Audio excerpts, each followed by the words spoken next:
On nous demande souvent comment sont faits nos produits, puis à l'époque, quand on avait notre atelier derrière l'un de nos magasins, c'était facile de vous montrer car tout était fait là. Maintenant, comme on a arrêté d'accueillir du public, c'est un peu plus compliqué, mais aujourd'hui, on vous a fait une vidéo pour vous montrer comment on passe d'une idée à un sketch à un produit physique, en prenant par exemple un carnet.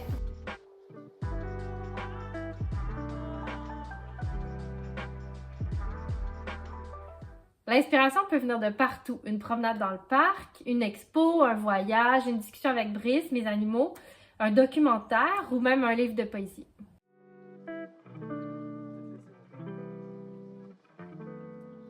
Chaque nouveau design commence par un sketch, puis évolue ensuite vers une composition complète prête pour la production.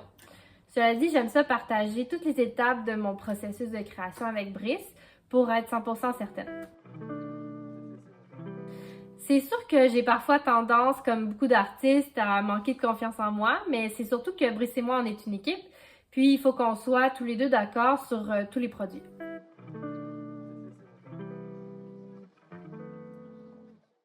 Ici, par exemple, j'ai voulu reproduire un fond marin quasi magique en explorant des formes géométriques un peu imprévisibles qui se traduisent par des coraux, des micro-organismes, des poussières, des petites plantes un peu suspendues dans l'eau qui font une ambiance où le temps s'arrête un peu comme dans un beau tableau. On a tout appris sur le tas avec Mélanie. On adore ça apprendre. Alors, on a regardé sur YouTube, on a acheté des livres de reliure, on a fait plein de trucs comme ça, mais c'est vraiment ça qui nous a fait le plus évoluer. Ma partie préférée, c'est vraiment la fabrication du cahier.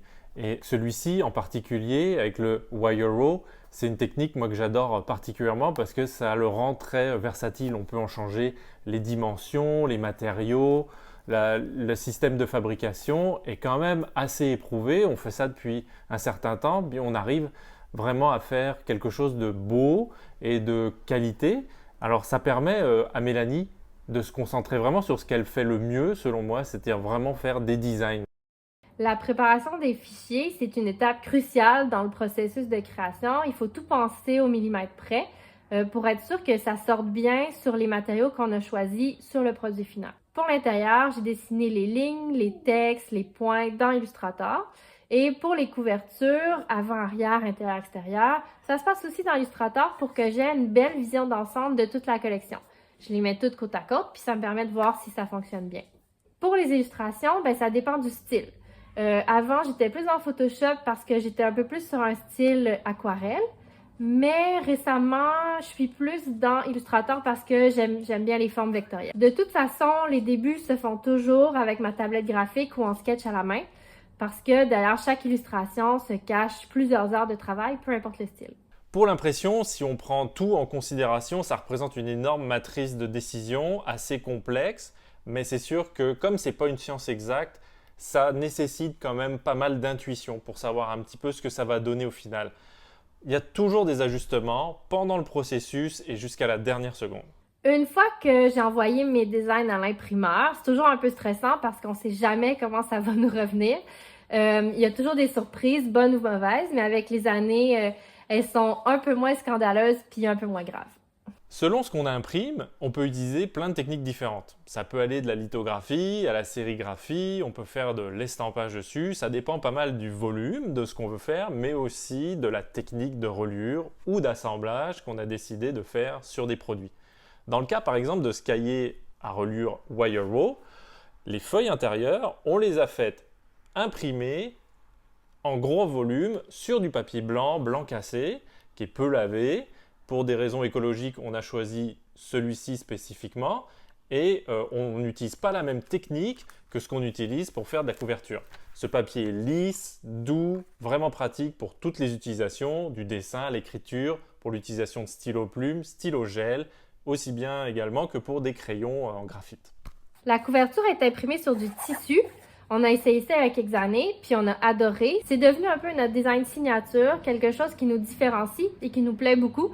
On a dû s'ajuster au début car les couleurs sortent pas aussi bien sur les tissus que sur du carton blanc par exemple. Mais aujourd'hui, on maîtrise super bien le matériau puis ça sort super bien. On pense faire quelques changements prochainement à cette combinaison pour essayer autre chose. On vous en reparlera, peut-être avec quelques prototypes.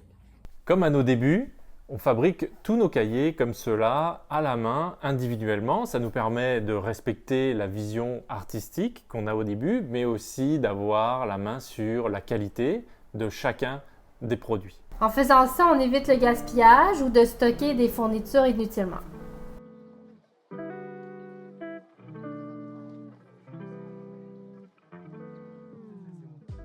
Ces photos servent pas seulement à embellir les produits, à vous les faire connaître, ils servent aussi d'outils marketing pour les boutiques qui revendent nos produits. Alors les photos, ça fait un peu DIY, la manière dont on fait, mais la plupart du temps, c'est suffisant pour le site internet. Après, pour tout ce qui est photos un peu plus belles, on fait appel à des gens qui savent faire ça mieux que nous. C'est cool, non? On met notre cœur dans chacun des designs qu'on fait en espérant que toutes les personnes qui utilisent nos produits peuvent ressentir la passion qui nous anime en créant ces produits-là. Alors nous, on aime ça recevoir les commentaires, on aime ça savoir ce que vous en faites, on aime ça recevoir vos suggestions. N'hésitez pas à les partager, dites-nous qu'est-ce que vous faites avec vos carnets. Est-ce que vous êtes du genre comme nous à en avoir à peu près 143 puis à jamais les utiliser? Laissez-nous une petite note en commentaire, on a vraiment envie de savoir ce que vous faites. Allez, bye! Allez, ciao!